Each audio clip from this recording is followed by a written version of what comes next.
Bonjour à tous. L'arrivée de l'hiver. Moi, je suis arrivé en décembre 2020 dans la maison. Donc, je suis arrivé en plein hiver. Donc, je ne l'ai pas vu arriver, en fait. Je ne l'ai pas vu arriver, donc on était un peu dans le jus.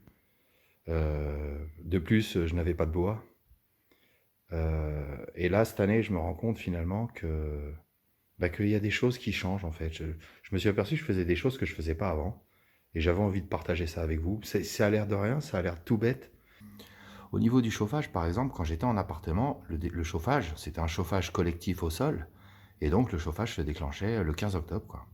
C'était tous les ans pareil, donc je n'avais pas à me soucier de est-ce que l'entretien de la chaudière est bon, est-ce que tout ça, je m'en souciais pas, je n'avais rien à gérer en fait.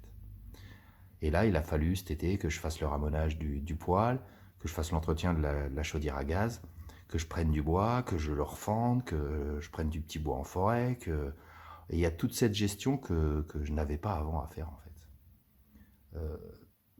Ça me dérange pas plus que ça parce que bon, c'est quelque chose que j'avais envie de faire en plus, qui peut-être dans 10 ans, ce sera autre chose, peut-être que ça me prendra la tête.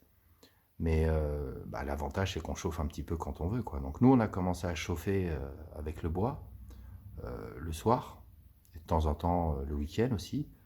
Et puis là, on a commencé à aussi mettre le gaz en complément. Donc dès que on va mettre une bûche, et puis dès que la bûche commence à s'éteindre, on va commencer à chauffer avec le gaz pour alimenter toute la maison. Je suis complètement conscient qu'une maison ne peut pas rester froide. Elle a besoin de chaleur, elle a besoin de... Il ne faut pas qu'elle soit humide, quoi. Donc voilà, c'est des petits trucs comme ça que je découvre. Il y a les classiques et puis il y a ces détails, ces petits détails que j'avais envie de partager avec vous. Bon voilà, on est devant la chaudière à gaz. Donc elle, je vais l'allumer dès que la bûche commence à s'éteindre. Parce que le problème du bois, c'est que ça va chauffer que le rez-de-chaussée. Les 2 étages ne seront pas chauffés. Donc moi j'ai des enfants. Je veux qu'ils soient quand même dans un minimum de confort. Donc je vais allumer et avant d'aller se coucher, on va éteindre. Parce que dans la maison, on n'a pas de thermostat. Je voulais en prendre un cet hiver et puis je suis en train de me tâter parce que je me demande vraiment si je vais garder ce système de chaudière à gaz. Vu que les prix s'envolent et qu'à mon avis, même s'ils redescendent un petit peu, on est amené avec les énergies fossiles de toute façon à ce que les prix grimpent, grimpent, grimpent. C'est, il n'y a pas d'autre avenir sur le fossile. Au niveau du petit bois, on va faire des allers-retours un peu plus souvent en forêt.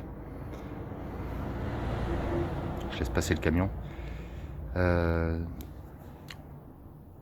on préfère faire ça finalement.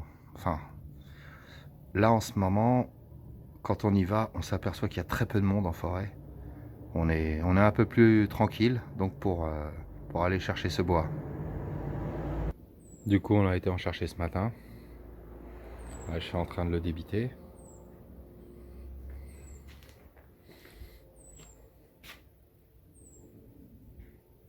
Un truc aussi qui est tout bête.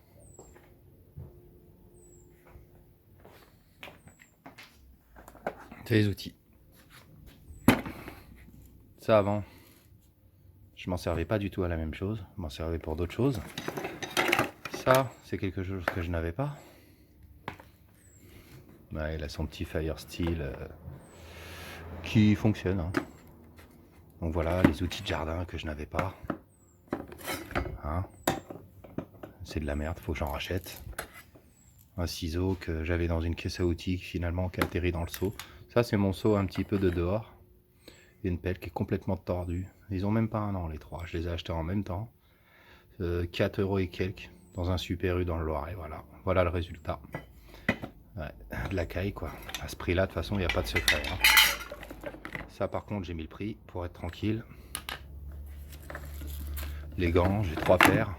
Quand ma femme et mon fils me filent un coup de main. Mon ancien couteau que j'utilisais pour débiter le bois mais qui ne va pas du tout. Un marteau parce qu'en ce moment le marteau je l'utilise pour casser les pierres etc. Un couteau qui n'est pas un Mora. Qu'est-ce qu'on a d'autre? Le Fire Steel pour le barbecue.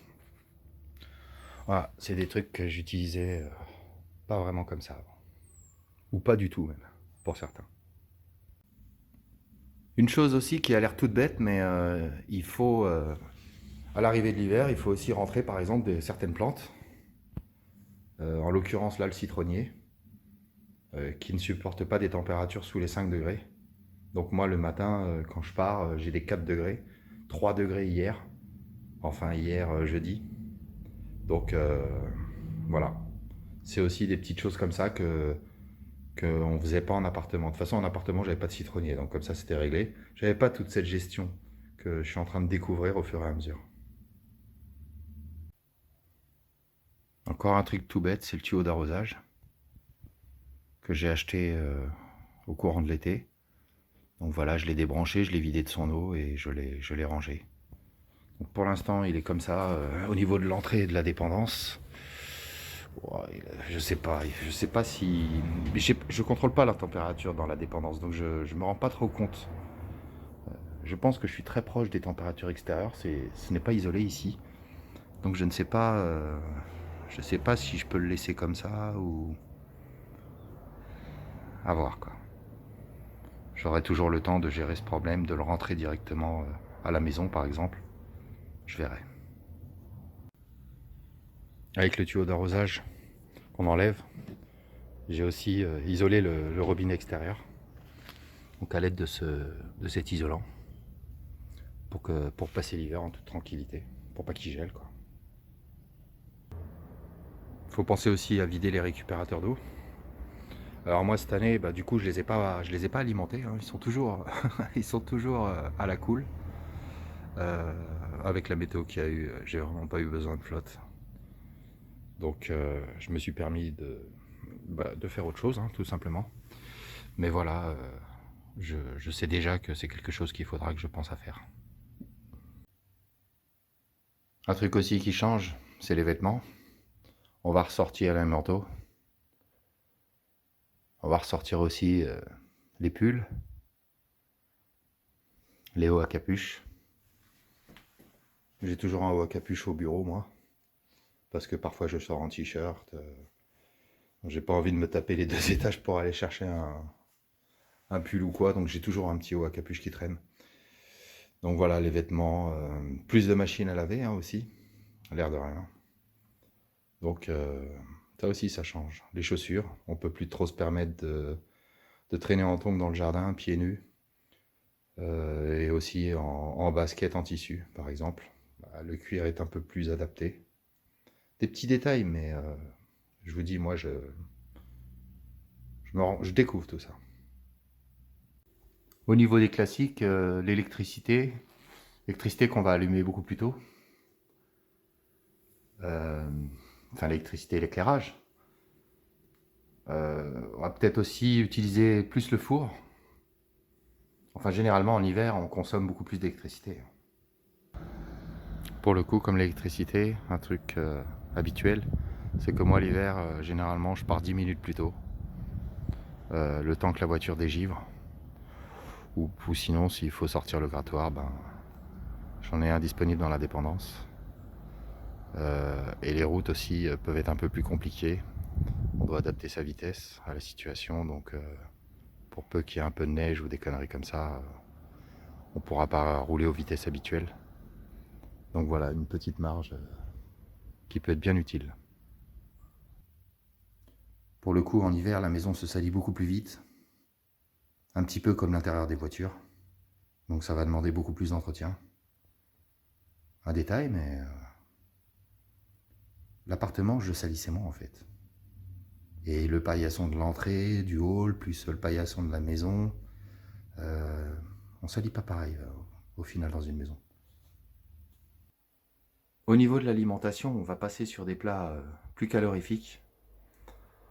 On va faire des menus de la semaine assez riches. Et le stock alimentaire va aussi gonfler en fait. Hein. On va avoir des stocks un peu plus conséquents. Pareil au niveau du potager, on va arriver sur la fin. Là, on voit que le basilic monte bien en graines. Donc il sera temps de le récupérer, je pense là. Le persil va continuer à pousser à mon avis. Mais pour le reste, tout est terminé. Dans cette année en tout cas. L'année prochaine, je Je pense que je ferai des choses l'hiver aussi. J'essaierai d'optimiser un maximum, sachant que le bois quand même prend du temps. Enfin, le petit bois prend du temps. Voilà, retour à la case départ.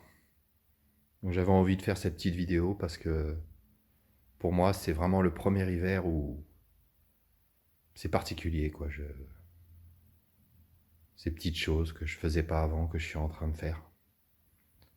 Voilà, j'avais envie de partager ça avec vous. Allez, ciao, à plus tard.